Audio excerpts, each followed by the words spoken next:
أهلا بيكم. النهاردة هحكي لكم عن فيلم إثارة من سنة 2015 اسمه نوك نوك. إيفان وكارين عايشين حياة مثالية في كاليفورنيا، معاهم طفلين وكلب صغير. هي نحاتة وبتجهز لأكبر معرض ليها، وهو مهندس معماري. الأسرة قاعدة على الفطار، ومساعد كارين لويس داخل البيت ومعاه الكتالوجات بتاعة المعرض. الكل بيهزر وبيضحك، وإيفان بيسأل عياله لو جهزوا كل حاجة للرحلة اللي هيقضوها في الشاطئ مع أمهم. كارين بتوري لويس القطعة الأساسية في المعرض، وبتقول له إنها لسه بتجف، فبيقول لها إنه هيجي ياخدها أول ما تنشف علشان يوديها للجاليري. وهم بيستعدوا للمشوار، كارين بتقول لإيفان إن أخصائية العلاج الطبيعي بتاعته فيفيان هتعدي عليه تاني يوم. العيال بيتوسلوا له يجي معاهم في الويك أند، بس هو بيقول لهم لازم يقعد يشتغل.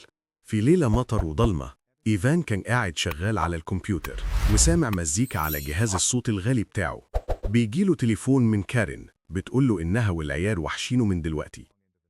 بعد المكالمة بيكمل شغله لحد وقت متأخر جدا من الليل، وكان بيصمم مجسمات 3D لشغله. وفجأة بيسمع حد بيخبط على باب البيت، ولما بيفتح بيلاقي بنتين واقفين بيسألوا على حد هو مش عارفه. بيسمح لهم يدخلوا على مضض علشان يستخدموا الكمبيوتر بتاعه يدوروا على العنوان الصح اللي كانوا رايحين له. البنات بيدخلوا وإيفان بيروح يجيب لهم فوط وآيباد، ولما بيرجع بيلاقيهم في جزء تاني من البيت. البنت الشقرة بتعرف نفسها إنها اسمها بيل، والتانية اسمها جينيسيس.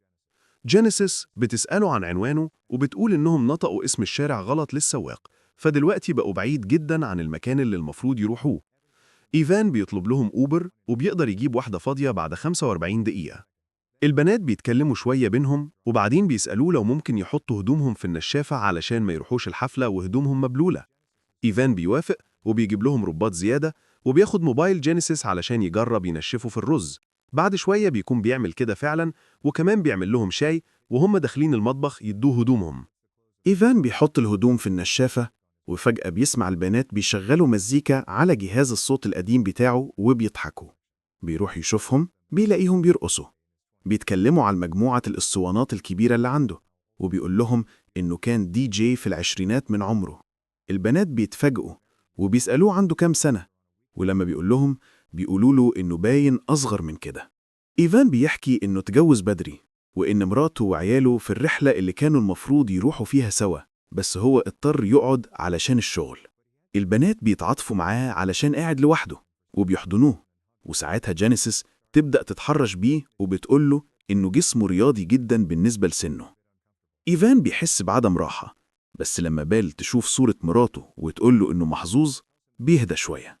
بيبدأ يحكي لهم عن كارين وشغلها الفني، وده بيبهر بيل جدا لما تعرف إن كل الأعمال الفنية في البيت دي بتاعة مراته. جينيسيس بتقول إنها درست تاريخ الفن فصل واحد في الجامعة، وبتسأله ليه منحوتات كارين مش موجودة في متحف موما. ساعتها إيفان بيوريهم الكتالوج بتاع معرض كارين اللي هيكون في لوس أنجلوس. البنات بيتأثروا جدا بمراته وبيه، وبيقولوا له إنهم كابل جذاب، وبيسألوه عن حياتهم العاطفية. إيفان بيتوتر شوية وبيقول إنه مش متعود على البنات اللي بيتكلموا عن العلاقة الحميمة كده بصراحة. فالبنات بيضحكوا وبيقولوا له فعلا كده شكلك كبرت. هو بيغير مكانه وبيشيك على الأوبرا. جينيسيس بتسأله بقاله قد إيه متجوز، فبيقول لها بقاله سنين. بتسأله كمان إذا كانت مراته هي الست الوحيدة اللي عاش معاها كل السنين دي، فبيقول لها أيوة، لما بتحب حد خلاص بيبقى هو وبس. بس البنات مش متفقين معاه وبيتكلموا عن إن الإنسان بطبعه مش بيميل للوفاء التام. فإيفان بيفكر شوية. بيل بتقوله إنها عارفة إن لما تتجوز جوزها هيبقى عايز ينام مع بنات تانيين، والحل من وجهة نظرها إنها تعمل تجارب جماعية، علشان كده مش هيخونها. إيفان بيتوتر أكتر وبيغير الموضوع، وساعتها بيسألهم بيشتغلوا إيه. جينيسيس بتقوله إنهم مضيفات طيران وبيبدأوا يمثلوا الدور معاه. إيفان بيحاول يهرب من الموقف، فبيغير مكانه تاني وبيسألهم متمركزين فين. بيبدأوا يتكلموا عن شغلهم والسفر، وبيل بتقول إن السفر أحسن طريقة تتعلم منها الحياة. البنات بعدين بيبدأوا يجيبوا سيرة زمايلهم في الشغل، وبيرجعوا تاني لمواضيع العلاقة. إيفان بيتوتر وبيبص على الأوبر، وجينيسيس بتطلب تستخدم الحمام. هو بيقوم يغير الاسطوانة وبيل تختار واحدة من المجموعة الكبيرة عنده. إيفان بيحكي عن المغني اللي في الاسطوانة وهي بتسمع بانتباه وبعدين تبدأ ترقص، وده بيخليه يتحمس ويبدأ يعمل دي جي تاني. بيخلط بين اسطوانتين مع بعض وده بيعجب بيل جدا. بيل بتقوله إنها مبسوطة إنهم خبطوا على بابه وإنهم بيقضوا وقت أحسن بكتير من الحفلة اللي كانوا رايحينها. بيقول لها إن البيت مش بيكون ممتع كده عادة، بس وجودهم خلى الجو مختلف. بيل بتقوله يمكن القدر هو اللي جمعنا، وبتقنعه يرقص معاها. فبيقول لها إن الحاجات دي بتحصل بإيدينا مش بالقدر. بتغزله وبتحاول تبوسه، بس في اللحظة دي الأوبر بيوصل. بيل بتروح تنادي على جينيسيس وإيفان بيروح يجيب لهم هدومهم والموبايل، بس لما بيلاحظ إنهم مش عند الباب بيروح يدور عليهم وبيسمع ضحكهم في الحمام. بيدخل علشان يديهم الهدوم، بيكتشف إنهم عريانين. بيقول لهم إن الأوبر مستني وبيترجاهم يلبسوا بسرعة، بس جينيسيس بتبدأ تبوسه وهو بيحاول يرفض، لكن لما الاتنين بيبدأوا يلمسوه بيستسلم. الأوبر بيمشي بعد ما محدش بيرد، وإيفان بيقضي معاهم ليلة كاملة في الحمام وبعدين في السرير، وبيصحوا التلاتة نايمين مع بعض. إيفان بيصحى تاني يوم في السرير لوحده وبيرد على رسائل مراته فوراً وبيلبس خاتم الجواز تاني. بعدها بيلبس هدومه وبيبدأ يدور في البيت، بس أول ما بيتهيأ له إن البنات مشيوا بيسمع ضحكهم تاني وصوت دوشة في المطبخ. بيروح هناك بيلاقي جينيسيس بتعمل بانكيك وبتعرض عليه ياكل معاها كأنهم في يوم عادي. إيفان بيتعصب جدا من تصرفهم وبيقول لهم إنه هيوصلهم بنفسه على أي مكان هم عايزينه. البنات بيضحكوا عليه أكتر فبيتعصب أكتر وبيبدأ يحس إن عنده مشكلة كبيرة فعلا. وفجأة مراته بتتصل بيه فبيجري يخرج بره علشان ياخد المكالمة. بيقول لها إنه دخن حشيش كتير ونام بدري، فبتضحك وتقول له يا ضعيف. وبينما هي بتحكي له عن العيال بيشوف البنات واقفين ورا الباب الزجاجي بيبصوا له. بيتحرك بسرعة علشان يخليها ما تشوفهمش في مكالمة الفيديو وبيقول لها إنه مركز في شغل مهم وهينجزه قريب. البنات بيكملوا يلعبوا وراه ويستفزوه من ورا الزجاج، وكارين بتحس إنه مش مركز معاها فبتقفل المكالمة. إيفان بيغضب جدا وبيخش البيت يشتم ويزعق وبيقول للبنات يلبسوا ويمشوا فورا. البنات بيجروا على أوضة تانية ولما يدخل وراهم بيلاقي جينيسيس بس، فبيروح يدور على بيل. بيلاقي بيل في الدولاب لابسة قميصه وبتقول له احضني، وبترمي نفسها عليه وبتقول له إنها بتحبه. إيفان بياخدها بالعافية وبيوديها عند جينيسيس وبيقول لهم عندكم 3 دقايق تلبسوا وتمشوا وأنا هستناكم برا. بيولع سيجارة وبيستنى وبعدها يدخل تاني، بس بيلاقيهم بيرسموا بالألوان على تمثال مراته. إيفان بيغضب جدا، بيزق جينيسيس بعيد وبيخطف القلم من إيد بيل وبيقول لهم انتوا فاهمين عملتوا إيه؟ وهم بيقولوا له إنهم استلهموا من اللي حصل امبارح، فبيقول خلاص هيتصل بالشرطة. لكن جينيسيس بتقول له مش فكرة حلوة، إحنا تحت السن القانوني. وبيل بتقول أنا عندي 15 سنة. إيفان مش بيصدقهم، فجينيسيس بتقول له إن القاضي هو اللي هيصدق، وبتسميها اغتصاب قاصر.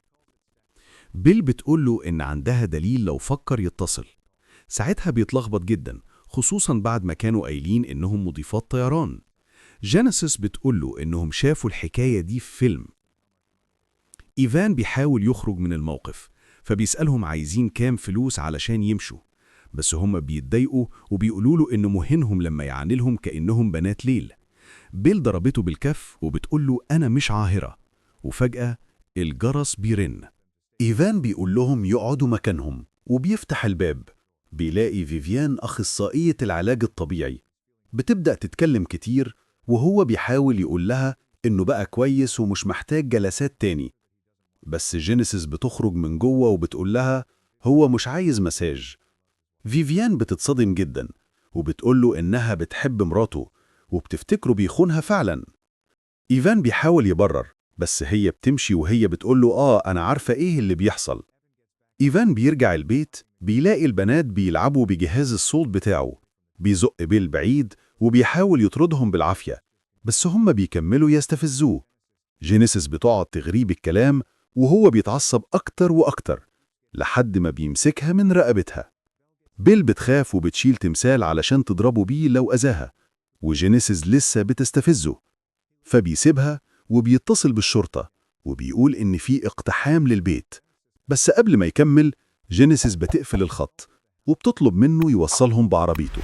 إيفان بياخدهم بالعربية لمنطقة تانية، ولما بيل تنزل بتسأله لو عايز يجي يقابل مامتها، بس هما ما بيدخلوش البيت أصلا، بيروحوا في اتجاه تاني. إيفان بيرجع البيت بسرعة وبيبدأ ينظف كل حاجة، المطبخ، الحمام، وحتى تماثيل مراته. وفي الليلة دي بياخد حباية مهدئة ومقتنع إن الموضوع خلص خلاص. بيرجع يشتغل تاني، بس بيسمع صوت حاجة بتتكسر في ناحية تانية من البيت. بيروح يشوف، في الأول مش بيلاقي حاجة، بس لما بيدخل الصالة بيلاقي صورة عيلته مكسورة على الأرض. ولما بينزل يلمها، جينيسيس بتضربه في دماغه بتمثال من بتوع مراته. إيفان بيفوق وهو مربوط في السرير، وجينيسيس قاعدة بتحط ميك اب وبتغني. بيترجاها تفكه وبيقول لها إنه إنسان كويس، بس غلط غلطة واحدة، بس هي بتتجاهله تماما. وفجأة بال بتدخل لابسة لبس بنته الصغيرة، حتى هدومها الداخلية. إيفان بيتجنن وبيقول لها تقلعهم فورا، وبيقول لها إنها مجنونة. بال فعلا بتقلعهم وبتحدفهم في وشه، وبتبدأ ترقص قدامه وهي بتقول كل بنت أول حب ليها بيكون باباها. إيفان بيقول لها إنها مريضة، بس هي بتكمل تهرجها. هو بيترجاها تفكه، فبال بتقعد فوقه وبتبدأ تتكلم عن طفولتها الصعبة ومشاكلها مع أبوها. وفي نفس الوقت جينيسيس بتكتب على المراية ما كانش حلم. بال بتبدأ تضرب إيفان وهي شايفة فيه صورة أبوها اللي أذاها وهي صغيرة. فجأة موبايله بيرن والاتنين بيجروا عليه. لما بيشوفوا إن المتصلة مراته كارين على فيس تايم، بيستعدوا يردوا وبيفكوا سحاب بنطلونه. بيهددوه إنهم هيفتحوا الكاميرا لو ما سمعش الكلام. إيفان بيتوسل ليهم وبال بتقوله اعمل اللي أنا عايزاه، وبتنط عليه. وجينيسيس بتصور كل ده بالموبايل وبعدها بتسيب الأوضة. إيفان بيقدر يفك نفسه بالعافية وبيزق بيل على الأرض وبيجري ورا جينيسيس. بيلاقيها قاعدة بتاكل كيك فبيخنقها، بس هي بتغرز شوكة في كتفه. بتلف الشوكة في الجرح لحد ما بتشله، وبيل تيجي وبتقوله لازم نعاقبك علشان ضربتها. إيفان بيفقد الوعي من الوجع والبنات بيربطوه تاني. بيبدأوا لعبة معاه كأنها برنامج مسابقات. جينيسيس بتكون المذيعة وبيل المتسابقة. إيفان بيقول لهم إنهم مجانين وكدابين، فجينيسيس بتشغل أصوات عالية جدا على الجهاز بتاعه لحد ما ودنه بتوجعه. جينيسيس بتكمل اللعبة وبتسأله أسئلة، ولما بيرفض يجاوب بتعذبه تاني. في السؤال التاني بيجاوب بطريقة تعجبهم. بيقول لها خلاص انت أثبتي وجهة نظرك، بس هي بتشغل الصوت تاني لحد ما يستسلم. بتسأله سؤال تاني وبيحتار، لكن الجرس بينقذه حرفياً. لويس بيجي ياخد التمثال والبنات بيغطوا على إيفان علشان ما يشوفوش. بيل بتسحبه على كرسي تاني. جينيسيس بتفتح الباب وبتقوله إن ده بيت عملها وإنهم بيصوروا فيديو كليب هنا. لما يدخل ياخد التمثال بيلاحظ إنه متشوه، والبنات بيقولوله إنهم ما عملوش فيه حاجة. هو بيكشف الغطا وبيشوف إنهم بوظوا العمل الفني فعلا. بيبدأ يسألهم فين إيفان، فبيخترعوا قصة إن في لص دخل البيت وإيفان كان بيطارده. لويس ما بيصدقش وبيقول هيكلم الشرطة، بس جينيسيس بتحاول تغريه وهو بيصدها. بيواجههم وساعتها إيفان بيعمل صوت، فلويس بيروح عليه. بيفك الغطا عنه وبيحاول يفكه من الرباط، بس بيسمع صوت تكسير التمثال، فبيجري عليهم يوقفهم، بس بيجيله نوبة ربه من الخضة. وهو بيدور على البخاخة بتاعته يكتشف إنهم سرقوها وبيحدفوها لبعض وبيهزروا بيها. إيفان بيصرخ فيهم يدوها له، بس لويس بيقع ويخبط دماغه في قاعدة التمثال ويموت فوراً. البنات بيضحكوا وإيفان بيترجاهم يتصلوا بالإسعاف، بس هم بيتجاهلوه. بيقول لهم انتوا قتلتوه. فجينيسيس بترد مراتك هي اللي قتلته بفنها الوحش. بياخدوه تاني على جوه وبيغطوا جثة لويس بورق وبيعملوا منها تمثال. وفي الوقت ده إيفان بيحاول يوصل للسلاح بتاعه. جينيسيس تبعت من موبايله رسالة تهديد للناس من رقم لويس، وبعدين بيحطوا الجثة في عربية لويس. بيرجعوا تاني للبيت ويكملوا اللعبة بتاعت البرنامج. إيفان مش بيرد على أسئلتهم وبيقول لهم إنه أب كويس وإن اللي حصل مش هيغير حبه لعيلته. جينيسيس بتقوله إن عيلته ضحايا تصرفاته المنحرفة، وبيل بتبص على صورته مع أسرته وبتبصق عليها وبتقوله ده اللي عملتوه فيهم لما خنتهم معانا. إيفان بيبدأ ينهار وبيترجاهم ما يقتلوش، وبيحاول يبرر لنفسه إنهم اللي بدأوا وإنه مش غلطان. جينيسيس بتقوله هيتم إعدامك عند الفجر، لو مكانك ما كنتش ضيعت آخر ساعاتي في البكاء. وبيل بتقوله أسفة، بس ده الحل الوحيد. البنات حفروا قبر لإيفان في الجنينة ورا البيت، ولما حاول يتصل بمراته جينيسيس خطفت التابلت منه. بعدها لبسوا من هدومه وبدأوا يخربوا تماثيل مراته وشغل البيت وقصوا له شعره وهم بيضحكوا عليه. بعد كده لقيوا المسدس وفكوا رباطه وقالوا له إنهم عايزين يلعبوا استغماية وإن عنده 30 ثانية يستخبى. حاول يهرب بس جينيسيس لحقت بيه وقالت له اصرخ زي ما انت عايز، محدش هيسمعك. دفنوه لحد رقبته وهو بيعيط ويتوسل، فطلبوا منه يتصل بعيلته ويقولوا لهم كل اللي حصل، لكن لما حاول يستنجد بيهم رجعوا سكتوه تاني. وفي الآخر قالوا له إنهم مش قاصرين وإنهم لعبوا اللعبة دي مع رجالة كتير قبله، وبعدها نشروا الفيديو الفاضح على الفيسبوك وسابوه مدفون في الأرض. إيفان حاول يمسح الفيديو بس بالغلط دوست على زرار الإعجاب بدل الحذف، ولما مراته والأولاد رجعوا تاني يوم لقوا البيت متبهدل ومقلوب فوق تحت.